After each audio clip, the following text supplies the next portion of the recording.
Good day, sir. Today, my group and I will be presenting this project on smart car parking. My group members consist of Nokosi John, Orlando Radix, Rosidi Perez, and Hollinswood Belfon, and myself, Emily Joseph. Today, I will be starting off this presentation by speaking on what is a smart car park. A smart car park consists of devices outlined to help drivers book and locate spaces in a car park. These car parks educate drivers and utilize frictionless installment framework. Not only does this reduce less fuel consumptions and traffic, but also reduce carbon emissions into the atmosphere. Next slide. Different types of smart car parking.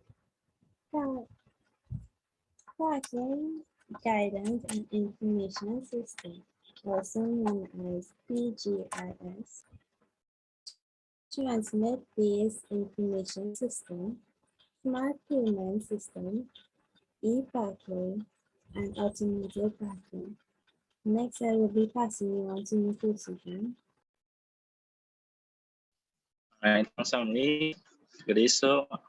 My name is Nkushi John. I'll be speaking on how the smart car parking Tinker card circuit works. So there will be a display at the car park's entrance, which will show us the number of vehicles parked. When a button at the entry and exit is pressed, a barrier will rise for 30 seconds before returning to its original place. This button will then send a signal to the display, which adds or subtracts the number of vehicles in the parking lot. Go on.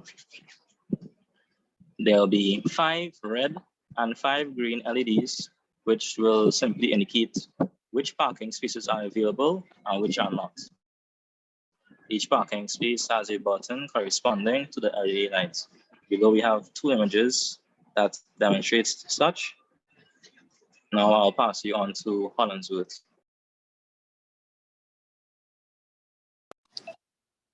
Thank you, Nkosi. I'll be speaking about the 2D and 3D drawings for the car park. On the left, we have the 2D drawing of the car park in third angle projection, which shows the entry and exit points along with the parking spots for the car park. And on the right, we have a 3D drawing to better visualize what's taking place in the parking lot. Next slide.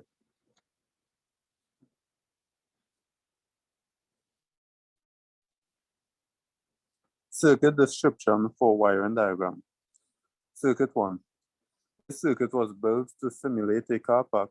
The main components of the circuit are relays, sensors, slide switches, and LEDs, red and green. In this 5 car park simulation, if there's any empty space on the car park, the green LED on the circuit will be active and the red LED will activate when the space is full. This is accomplished by using a series of sensors and relays integrated into a circuit. And below here, we have a picture to show. Next slide, please.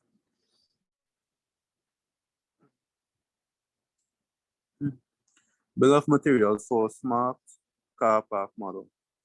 First, we have push button inclusive of box for $52, a sensor for $30, barrier arm inclusive of DC motor for $216, display screen for $250, red and green LEDs for $57, wires for $96, and resistors for $70. I'll now pass you on to Osei.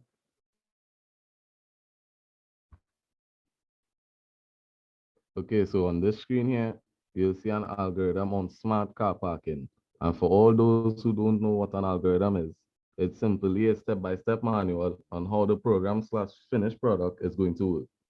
There are 8 steps in this algorithm as displayed on the screen, leading up to a flowchart demonstrating the sequence of events that will be taking place. meaning how the smart car park works. Next slide. Next slide. For example, here you'll see on this slide and flowchart with different shapes and sizes. Each shape saying start, display of car, car enters, etc. This is what you call a flowchart. In this flowchart, each shape has a meaning as to whether it's input/output, start/end, processing, or decision. Now I hand you over to my group member, Orlando Raleigh. Good day, sir. My name is Orlando Radix, and today I'll be discussing or talking on explanation of Logic Pro simulation program. So here we have I:1/5 increasing the counter CTU by 1 and starting the rising timer. TON dot T4:1/EN activates when the rising timer starts. This starts by raising the motor. T4:1/DN stops the raising motor when the raising timer accum matches the present while also starting the timer that stops the motor /barrier in place for 30 seconds. Via T4:2EN, T4:2DN starts lowering the motor timer, which activates the lowering motor via T4.3N. When the lowering timer accums matches the present, T4:3/DN activates and stop the lowering motor. I:1/5 starts the decreasing timer by lowering the counter CTD by 1, open brackets, TON, close brackets. When the raising timer starts, T4:4/EN activates and the raising motor starts. When the increasing timer accums, meet the preset T4:4/DN stops the rising motor, whereas T4:5/EN starts the timer that pauses the motor barrier in the position for 30 seconds. The lowering motor timer is started by T4:5/DN and the lowering motor is activated by T4:6/EN. T4:6/DN initiates the stop and lowering motor when the lower timer accums meets the preset. So basically this is talking about the Logic Pro simulation, and you will see a picture after discussing the process and how we came up in getting the to work with the gate to operate when starting and stopping.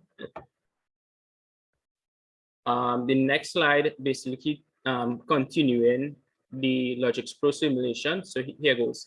The TDO shows the value from the counter CTD and CTU on the specified destination.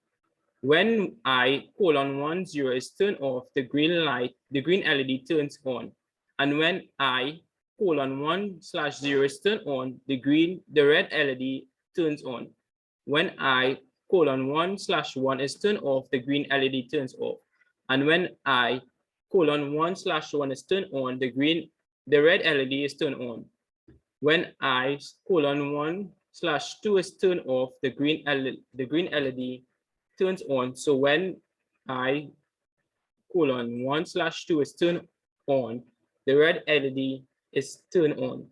When I:1/3 is turned off, the green LED turns on. And when I:1/3 is turned on, the red LED turn on. The green LED would be on while I:1/4 is turned off, and the red LED will also be on when I:1/4 is on. And this is an example of the picture. I don't know if you can make it out clearly, but hoping when you get our document, you can see what I was trying to trying to pronounce 2 slides back, and this is the ladder logic that I made, and the TCU and the TON. You had the timer, you had the delay, the timer, the burn barrier, the present, accum, etc. You have from start and stop and end when you end the program. And basically this is telling you about the gate. When I can enter the gate, what is the process, or what is the ladder logic of the simulation? And basically I read it back 2 slides back and a slide forward, the what is going to take place. So I hope you have a better understanding of the ladder logic pro simulation program, and I hope that you enjoy our presentation. Thank you for listening, and we have come to an end.